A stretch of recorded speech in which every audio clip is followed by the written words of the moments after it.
Seguimos con nuestras predicaciones catequéticas acerca de la devoción al Sagrado Corazón de Jesús. Todavía no entramos a la realidad bíblica como fundamento, ¿no?, de la devoción al Sagrado Corazón, pero sí algunos elementos, y me voy a servir aquí de una encíclica realmente muy importante, muy interesante, del Papa Pío XII, que se llama Aurietis Aquas, que en castellano viene a ser la traducción del Salmo que dice: sacaréis aguas con gozo de las fuentes de la salvación. Y el título ya de la encíclica es muy sugestivo, porque si habíamos dicho ayer que el corazón de Jesús es ese manantial, como dice el evangelista San Juan, que brotó de su costado, de su corazón, sangre y agua, y el corazón de Jesús entonces es ese manantial de donde brote el agua de la vida eterna, ese surtidor del que había Jesucristo hablado a la samaritana, en el que decía: el que bebiera de este agua, ¿no?, que yo de beber tendrá un agua que salta hasta la vida eterna, ¿no? O sea que aquel que viniere a mí tendrá un surtidor de agua que salta hasta la vida eterna. Entonces Jesucristo es ese manantial, ese corazón de Jesús es el manantial del agua, ¿no? Por eso es que el título de la encíclica habla del corazón de Jesús. Es una encíclica que habla de la devoción al Sagrado Corazón, y nos habla de que justamente el corazón es un manantial de agua del que brotan todas las gracias. Vamos a entonces utilizar esta encíclica para servirnos de la enseñanza del magisterio de la Iglesia en orden a lo que significa la seria devoción al Sagrado Corazón. Y la primera cosa que podríamos decir es que hay objeciones que ponen algunos a esta devoción que podrían impedir el mirar esta devoción como una devoción universal, o el pretender que esta devoción es solamente una devoción para un grupo reducido, principalmente de señoras que piadosamente no quieren rezarle a Jesús. Y esto no es así. Algunos piensan que la devoción al Sagrado Corazón de Jesús es una devoción sentimental, es una devoción romántica, ¿no? Es una devoción de pura sensiblería, y que además impide que se den por la devoción del Sagrado Corazón comunidades vivas que estén en salida, que estén a la posibilidad de hacer que la Iglesia sea testimonial, porque la devoción al Sagrado Corazón es una devoción puramente interna, subjetiva, una devoción de penitencias y de actos de comunión personal, de días viernes y de confesión y de cosas puramente internas de la persona, e impide entonces la caridad social, ¿no? O sea, una especie de devoción de almas piadosas, introvertidas o egoístas o autorreferenciales, que se refieren a sí mismas para buscar la propia salvación y no buscar el testimonio de Cristo ante los demás, y no buscar la transformación de nuestra sociedad en una sociedad más cristiana o cosas por el estilo. El Papa aborda esto también, objeciones que pueden venir a nuestro corazón de una sociedad superficial que no tiene interioridad en el alma, sino que solamente busca la exterioridad. Entonces el Papa va a afrontar, ¿no?, y va a decir en qué consiste la importancia y la actualidad de esta devoción. El Papa habló esto a mediados del siglo pasado, y sin embargo esta devoción no ha perdido para nada su actualidad, porque vamos a ver que las mismas cosas de las que habla el Papa están sucediendo también ahora. Primero, el Papa dice que esta devoción al Sagrado Corazón de Jesús es una devoción para tiempos difíciles.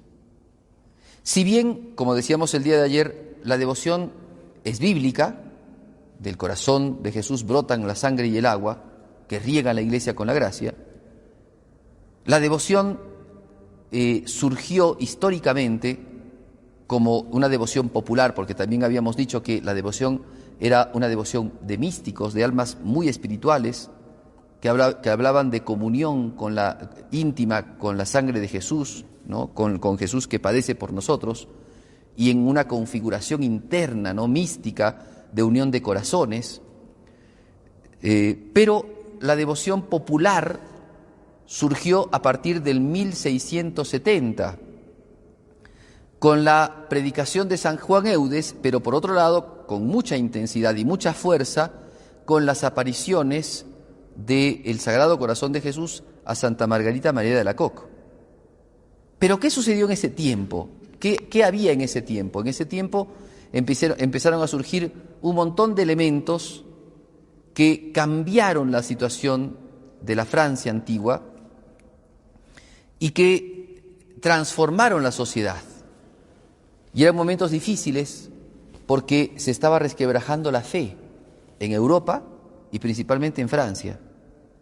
Y Dios dio esta devoción al Sagrado Corazón para que los cristianos tuvieran mayor raíz, mayor profundidad en lo que era el cristianismo y la defensa misma de la fe.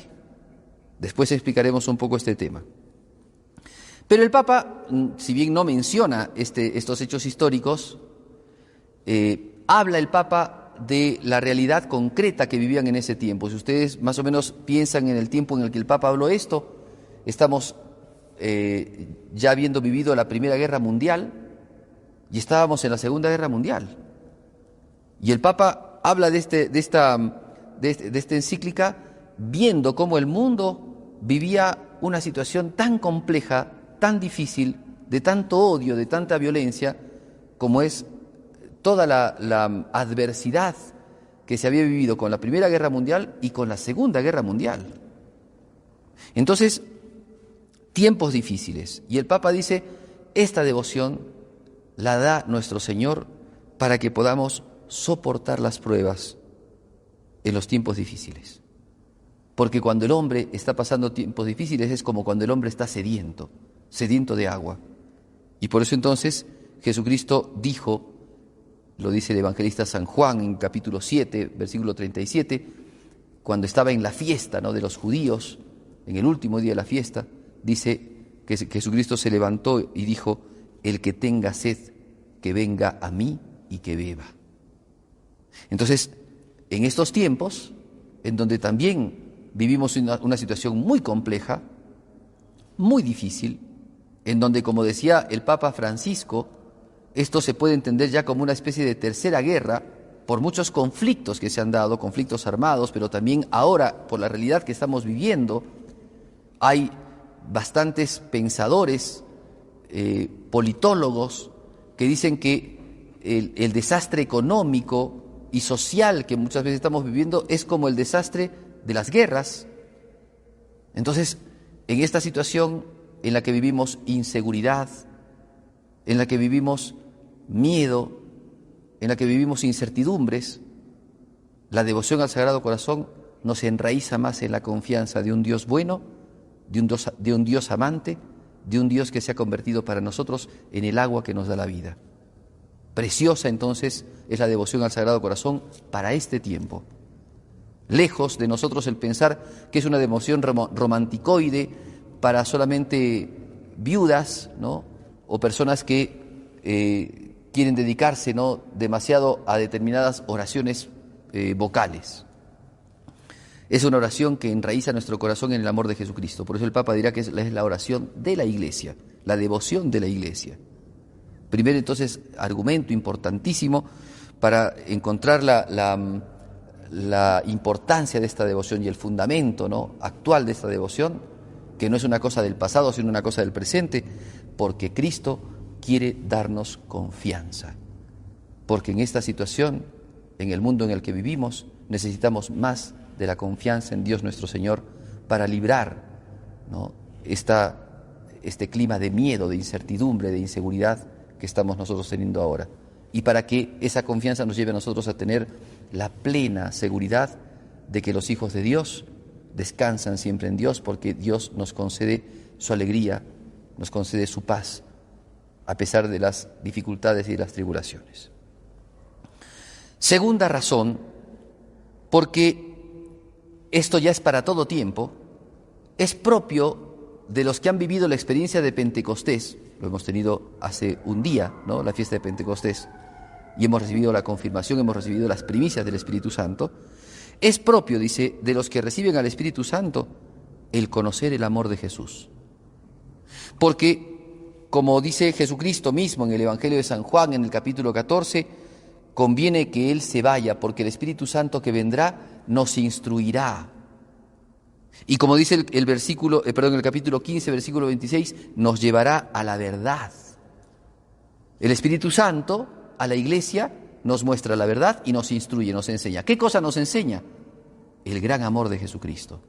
El Espíritu Santo, que es el amor increado, el amor personal, la tercera persona de la Trinidad, viene a nosotros a instruirnos de la obra redentora de Jesús, para que veamos con mucha mayor claridad cuánto nos ama, porque el corazón de Jesús no es solamente algo físico, sino también es la muestra física del amor que Jesús nos tiene.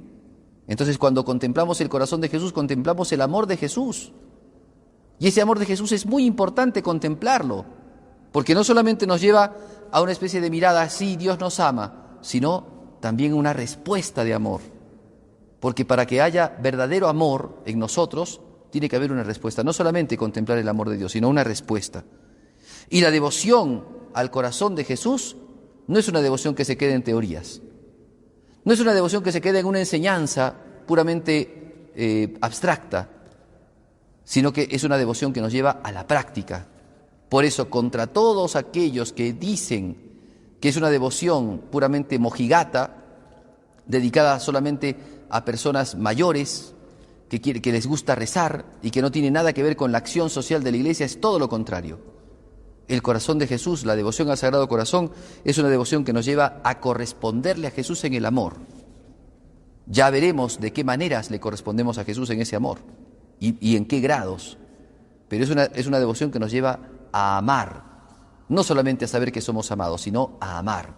Y el amor se practica, el amor se vive, el amor se da. Por eso, con el Salmo, los devotos del Sagrado Corazón dicen: ¿con qué pagaré al Señor todo el bien que me ha hecho? Salmo 115, versículo 3. Por último argumento que voy a dar, es una devoción que nos libra de los serios errores teológicos que han habido en la historia y que se siguen repitiendo porque se revisten de nuevas configuraciones, porque se rearman, porque se reafirman de una manera o de otra. ¿Qué errores son estos? Los errores, por ejemplo, del nestorianismo, que le quería quitar a Jesucristo su persona divina, es decir, hablaba de que Jesucristo era solamente naturaleza humana, que tenía naturaleza divina, pero negaba o era incapaz de afirmar con toda contundencia la persona del Verbo de Dios encarnada. Por eso es que a partir del nestorianismo se decía que María era la madre de la naturaleza humana, pero no de la persona del Verbo. Y por eso es que a partir de allí el concilio de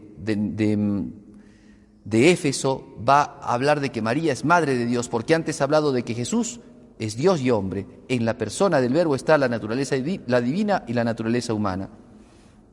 Cosa que lamentablemente se ha como reconstruido en algunas posturas del mundo protestante, en donde niegan que María Santísima sea madre de Dios, porque no comprenden la teología que viene del mismo Evangelio, en donde se dice que Jesús es hijo de María y que también es hijo de Dios. No comprenden las dos naturalezas unidas en la persona, no comprenden la unión hipostática, no comprenden la encarnación. Y por eso, al no comprender la encarnación, no comprenden la devoción, ni a la Virgen María y tampoco al Sagrado Corazón. Porque el Sagrado Corazón es adorable. No es solamente una devoción de una veneración como se hace un santito. La devoción al Sagrado Corazón de Jesús es una devoción de adoración. Adoramos el corazón de Jesucristo, porque sabemos que ese corazón, junto con todo el cuerpo de Jesucristo, está unido a la naturaleza divina de Jesucristo. Rompe entonces la herejía del nestorianismo. Rompe también la herejía del arrianismo, que negaba también la divinidad de Jesucristo, porque decía que Jesucristo era solamente un hombre puesto, ¿no?, por Dios, una especie de demiurgo, de intermedio entre Dios y los hombres, muy guiados por el platonismo. Negaban que Jesucristo fuese Dios. Y entonces la devoción al Sagrado Corazón de Jesús nos lleva a la adoración de Dios, que se encuentra en la persona del Verbo encarnado, con naturaleza humana y con todas las realidades propias de la naturaleza humana, el alma y el cuerpo. Rompe con el naturalismo de pensar que Jesucristo es solamente entonces hombre, el naturalismo que se vive hoy día, que muchos piensan de que Jesucristo es solamente un hombre bueno, un gran moralista, un hombre representante religioso, un hombre que nos enseñó la paz. Eso no es Jesucristo. El Sagrado Corazón de Jesús nos muestra que Jesucristo es Dios y que ese Dios reina, y reina en el corazón de los hombres y reina en las sociedades, y tiene que reinar, aunque muchos no quieran, tiene que reinar. El corazón de Jesús nos lleva justamente a la realidad social del reinado de Jesucristo. Rompe entonces muchas herejías modernas que niegan la antropología humana, como el existencialismo, que le da prioridad a la libertad y que niega la naturaleza humana, y por eso entiende mal la libertad como si fuera algo omnímodo, y tantas otras cosas que se podrían decir. Entonces, la devoción al Sagrado Corazón es una devoción para hoy, es una devoción sumamente actual, y es una devoción importantísima que tiene que servirnos a nosotros para que crezcamos en amor a Jesucristo hoy día, en nuestro contexto social, en nuestro contexto histórico, como cristianos de hoy, para que seamos fermentos, para que seamos sal de esta tierra, para que seamos luz de este mundo. Pidámosle a la Virgen María, la Madre de Jesucristo, su Inmaculado Corazón, que siempre estuvo junto al corazón sagrado de Jesús, que ella nos enseñe y nos guíe a tener gran devoción al corazón abierto de Jesús, corazón de donde emanan las gracias, de donde emanan los dones, de donde emana toda la dulzura que Dios nos tiene a nosotros. Pedimos estas gracias a la intercesión de María.